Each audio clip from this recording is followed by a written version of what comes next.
Hey guys, hope you're having a great day. Today's topic, we're going to be talking about the idea of running slow to get faster. I had one of my subscribers and somebody that used one of my training programs who asked me the role of low heart rate training. I talked a lot about training at specific heart rate zones for preparing for the marathon distance or the 5K up to the marathon distance. And a lot of times I talk about running your long run at 160 beats per minute. And this isn't something that I did normally when I started running marathons. I was very, very focused on long, slow running, building up endurance, and I still think that is extremely important. I think that you can still get great results training for the 5K all the way up to the marathon distance, specifically just running slow, longer distance. And Joanne, I appreciate the question. I think it's definitely a legitimate question to ask. The role of longer heart rate types of training in terms of training for the 5K to the marathon distance. A lot of athletes don't always train with heart rate monitors. Something I didn't do until 1996. I started running in 1992. Actually, 1995. I started running in 1992, but in 1995, when I was a freshman in college, I started utilizing heart rate monitor training because of Jack Hazen. Jack Hazen is one of the world's top distance running coaches at Malone University. He's been there for about 52 years, and his training philosophy revolved a lot around Dr. Joe Vigil's training philosophy. And if you don't know Dr. Joe Vigil, he was the coach of Adams State College, which is now Adams State University. It was his team did what no other NCAA team has done in history. His team went 1, 2, 3, 4, 5 at the national cross country national championships. And actually, one of my best friends, who was also at the World Class Athlete Program, Phil Castillo, actually won the national title that year on that particular team. So I've had the rich experience to be able to learn from some of the world's top coaches, and Dr. Joe Vigil, who was a mentor to me, and Jack Hazen, as well as Phil Castillo, among a lot of other athletes that trained for the marathon, ran very fast for the distance, but also taught me the importance of recovery and knowing when to slow down when you're training extremely hard, because we're building up so much lactic acid, doing those hard track sessions and doing those hard tempos on the roads, the fartlek workouts where we're running 1 minute hard, 1 minute easy, or maybe 2 minutes hard, 1 minute easy, 2 minutes hard, 1 minute easy. Those types of workouts where you're building up so much lactic acid, you're running so fast that you can't clear it faster than it's building up. That's why it's very critical that you're doing one VO2 max workout per week. That way you're stressing the energy systems of the body. You're running much faster than goal race pace, so that you eventually, over time, make race pace feel more not as aggressive as it's going to feel if you don't prepare like that. So this is where lower heart rate training really comes into play, and where it's very important to still run very slow and not run every single weekend running a harder long run at 160 beats per minute. This was kind of a training philosophy that I'd really, like I said, never really focused on. It wasn't until 2007 when I was appointed Lisa Rainsberger as my coach when I was with the U.S. Army World Class Athlete Program. And Lisa ended up winning the 1985 Boston Marathon Championship until Desiree Linden won the Boston Marathon. I think it was in 2018. Lisa was the last American female prior to Desiree Linden winning the Boston Marathon for a number of years. And her philosophy was kind of like, hey, you're a 2:43 marathoner. That's what I came to the World Class Athlete Program as. I had not mastered the marathon distance. I'd run 51 minutes for 10 miles, so I showed potential to run faster for the marathon, but I couldn't get the marathon. My first marathon was at the 2002 New York City Marathon. I was a part of a lung cancer research team where we started in last place. So I started in 32,189th, ended up 256th overall, with a finish time of 2:43:36. So I got my debut experience of the marathon with that time. But it took me a number of years to get to a point from to where I ended up eventually running 2:19:35 for the distance. But running slow was still very critical. It's still very important, Joanne, as you already know. And congratulations too on that huge 3:54 PR for the marathon. She purchased the sub 4 hour marathon pro mastery course and ended up running a huge PR. So congratulations, Joanne. Continued success with what you're doing. Like I said, I know you're in Australia, so continue to focus on easy recovery running, where you're running at lower heart rates for longer periods of time, training for your marathon. It's still very important, but what I stress to athletes, regardless if you're a beginner athlete or you are at the elite level, to run very, very easy on those recovery days, because like I said, you have to be able to adapt to the stress that you're throwing at your body. It's not going to happen in a matter of even weeks. You're going to get those physiological adaptations that are going to occur many weeks from now and months from now. So the hard training that you're doing today, the benefits of that hard work are going to be many weeks from now, months from now.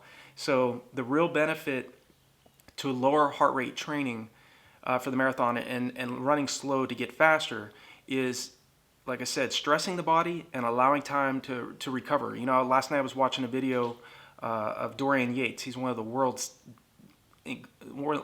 top weightlifters. He was a 6-time Mr. Olympia, and he continued in his video with LondonReel.tv.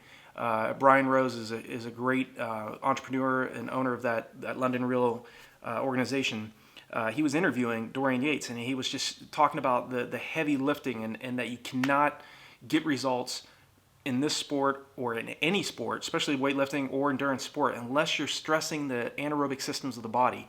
But that being said, he also was very adamant about the importance of aerobic training very slow, very relaxed, and allowing your body time to recover from the hard efforts that you're pushing at it. You can't just continue to push hard every single day and expect a return on investment. It's not going to happen. So it's also very important to get results in middle to long distance running, to slow down on those recovery days and allow yourself time to back off, take off your watch. If you know the distance of your course and you know the route, take the watch off. Don't focus on kilometer splits, mile splits. Just focus on time on your feet and make sure it's slow enough that you could have a very easy, relaxed conversation with somebody. Like I said, over the years, I've trained with 2:10 marathoners, 2:11 marathoners, guys that could break 1:02 for the half marathon, that would run around 9-minute mile pace. I'm not sure what that comes out to kilometer per kilometer, but that's extremely slow running for somebody that can break sub 5-minute mile pace for the marathon distance. So I think it's very critical that you also are paying attention to running extremely slow on those easy recovery days. And there's still a very big component. Running slow is still very critical to running a new personal best for the marathon distance or 5K, 10K, half marathon distance. You have to allow time for your body to bounce back from those hard anaerobic efforts so that you can continue to push the body hard over long periods of time. I talked a lot about extending the amount of time you're training at your anaerobic threshold, where you're running closer to 165 to 174 beats a minute. You can only train like that, where you're extending out to, say, 10 miles to 16 kilometers for that anaerobic threshold run. You can only do those types of workouts where you're extending out that far in duration if you're running slow on your recovery days. So I really think that over the long term, if you want to excel at middle to long distance running, that you are paying very close attention to how fast you're running on your recovery days. So I think that is still, Joanne, great question. I still think it's very important. Low heart rate training is still key to success in the middle to long distance events, because like I said, if you're not disciplining yourself to slow down on the days that you really need to, then you're not going to be able to perform at a high level on those really hard anaerobic efforts. And again, it's not going to come overnight. Marathon distance, for you to set new personal best and continue to improve on your personal best, the faster you run, the more that's going to be asked out of yourself. So you really have to train specifically, narrow down into what pace you're wanting to hold for that specific distance, and continue to practice that goal marathon pace or that goal 5K or 10K pace. If you're training for the middle distances, you're training more for 5K to 10K, then you're going to have to start training even more, a higher percentage of your weekly volume at a faster pace, like closer to your 3K to 5K race pace, because those events are more anaerobic. The marathon distance is more aerobic in nature. So, but it's still very critical, very important to still run very slow on your recovery days. If the world's top distance runners or middle distance runners can slow down and literally jog on the recovery days, then so can you and I.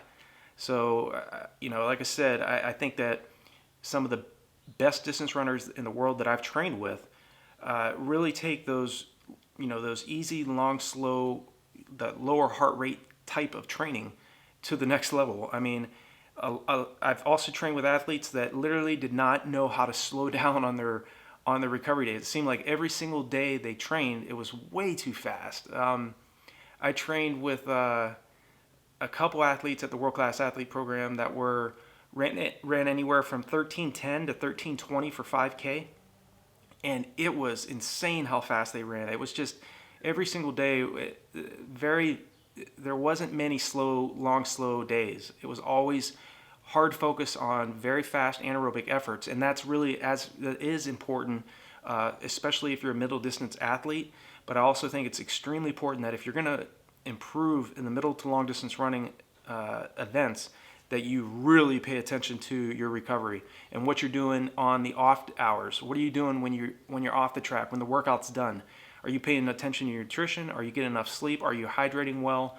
I do have resources on RunDreamAchieve.com and NutritionGeeks.com where I talk heavily about nutrition, consuming the right amount of calories, the right amount of recovery supplements. If you're not paying attention to that, you're not getting the best out of your body. Again, you're training, you got to get a mixture of both anaerobic training, where you're training at heart rates that are closer to your max heart rate at least once per week, and then also training your anaerobic threshold, where you're in your anaerobic system of the body, where you're training closer to around 15 to 20 seconds slower than your goal marathon race pace. If you can extend that amount of time, that particular effort for long periods of time, you're going to become very efficient, very economical at running for long periods of time and minimizing the amount of lactic acid that you're building up, because you've trained at paces that are so much faster and to such an extreme that your race pace becomes more manageable, and it's not going to be as aggressive. So hopefully this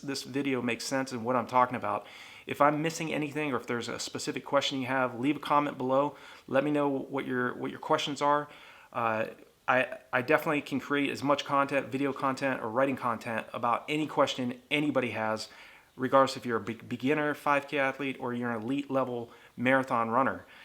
Because I've dived into all types of specific topics, whether it's hydration, whether it's mindset, race pace training, nutrition, weightlifting, you name it. So whatever questions, whatever pain points you have, let me know in the comment section. Leave me a thumbs up too.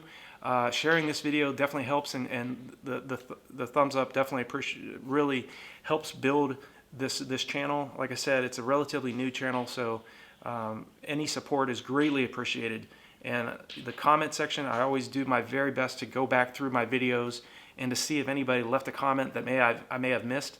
So if for whatever reason you've left a comment and you're still waiting for a response back from me, just to let you know, I've made around 150 videos so far in about the last 12 months, and I'm continuing to work on that. But a lot of times YouTube doesn't give me a notification that somebody left a comment, so I have to go back manually and do that. So like I said, I really appreciate the question, Joanne, and I wish you all the best. Like I said, huge congrats to you with running that 3:54. Awesome job. Continued success, and I wish you the best with getting even faster at the distance. And just keep putting in those long, slow runs, because that's still important. But continue to stress the anaerobic systems of your body. And again, it doesn't matter if you're brand new, you're a 5K to marathon specialist, or you're at the elite level, these fundamentals work. They help me drop my marathon from 2:43.36 to 2:19.35, my half marathon from 1:10.31 to 1:07.06, my 10-mile PR from 53.12 to 50.54, and I also set a personal best of 20 miles of 1:44.05 for 20 miles. So I know that the long, slow running and training at a lower heart rate is still critical to success. So hope this video has been helpful, and I will talk to you guys all in the next video. And I wish you all the best, and have a great weekend.